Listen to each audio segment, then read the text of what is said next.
好久没有更新视频了，最近分享欲特别的强，那就和大家分享聊一聊最近购买的一些东西吧。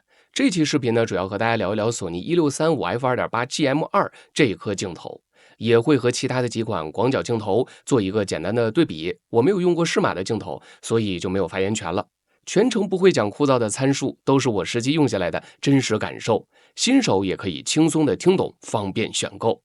索尼7大师镜头的这个质感啊，真的是没话说，拿在手里特别有分量，就感觉这钱花的呀特别的值。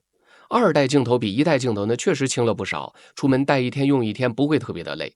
镜头的这个变焦环、对焦环这个阻尼感不松不紧，刚刚好，纵享丝滑。防尘防水拨件那肯定是有的呀，这是基本操作。这一点呢，对于户外博主、户外的摄影师或者是户外活动的牛马摄影啊，真的是太友好了。索尼 G 大师镜头那就是画质的代表，不用我说太多，说太多也都是徒劳。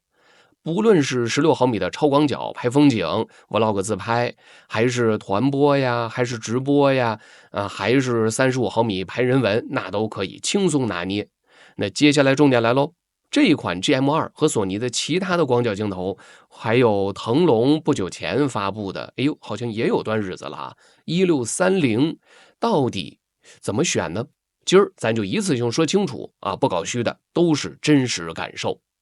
首先说一说索尼的 1635f4 电动变焦镜头吧。这俩焦段是一样的，但是呢，一个是 f2.8 大光圈，一个是 f4 小光圈，还有一个就是电动变焦这样一个区别啊。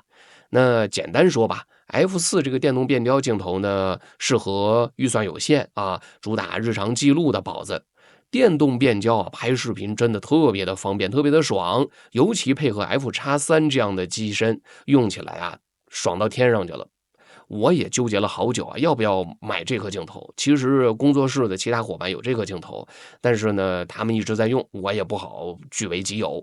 我这个工作环境啊，确实也是复杂多变多样，照片呢、视频都有需求，最终思前想后，还是选择了 G 大师这款镜头。所以啊，记录生活视频为主，预算有限，F4 这颗电动变焦镜头啊，特别的适合您。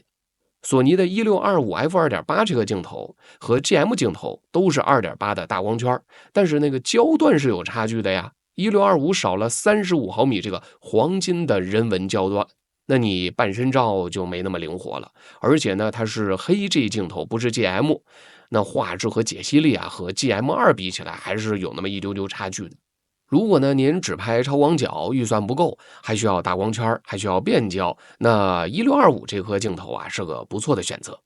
索尼的 16f1.8 定焦镜头啊，这个镜头的优势呢就是更大的光圈，那虚化更好。比如说拍星空啊、夜景啊，那肯定比 GM2 更有优势啊，而且更轻巧。但是这个缺点也是很明显的，就是不能变焦。拍风景，那想调整构图，那只能自己多走几步调整位置了。拍 vlog 人文也不够灵活。如果你是专门拍星空或者拍特写啊，这颗镜头啊就特别的适合你。索尼的1224 2.8GM 这颗镜头呢，12毫米拍大场景、建筑物，那真的特别的绝。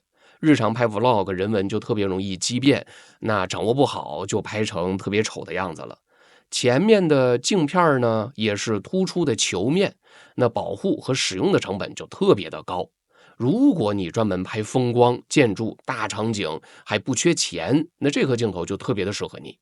那最后对比一下腾龙的 1630f2.8 这个镜头，腾龙的这款镜头最大的优势就是价格，就是便携，就是性价比，而且呢轻便。预算有限的宝子可以考虑这款镜头。我用过它的上一代，就是1728 2.8这个镜头，没用几个月就丢了。但是跟 GM2 比啊，这个腾龙的镜头的画质啊、解析力啊，肯定还是有差距的。再加上索尼对一切副厂设备，包括镜头都会有一些限制，通过固件升级等等的方式啊，让你或多或少的感觉到这个副厂呢就是副厂，使用起来肯定没有原厂的舒服丝滑。如果追求性价比，腾龙可以冲；如果追求画质和实用性，那 GM2 才是王道。总结一下吧，这款索尼的 1635f2.8 GM2 就是一款全能的广角王者。焦段覆盖广 ，F2.8 大光圈适合多种场景，无论是照片、视频都可以兼顾，画质扛把，轻松好带，便携好用。不管你是拍风光啊、人文、vlog、短视频、直播带货、团播啊，它都可以轻松驾驭。那如果预算充足，追求画质和实用性，不想频繁的更换镜头，那就直接闭眼冲，一步到位。如果预算有限，根据自己的实际需求选择其他几款就好了。在我的记忆当中呢，这款镜头最便宜的价格应该是在1.2到1.3万左右，那最贵的时候就是1.5万左右，或者是1.5万到1.6万之间吧。那平常的价格应该就是1.4万左右了。那这个大家可以找找渠道。对于这款镜头，大家还有什么想说的、想交流、想问的，评论区告诉我。记得点赞关注，咱们下期再见。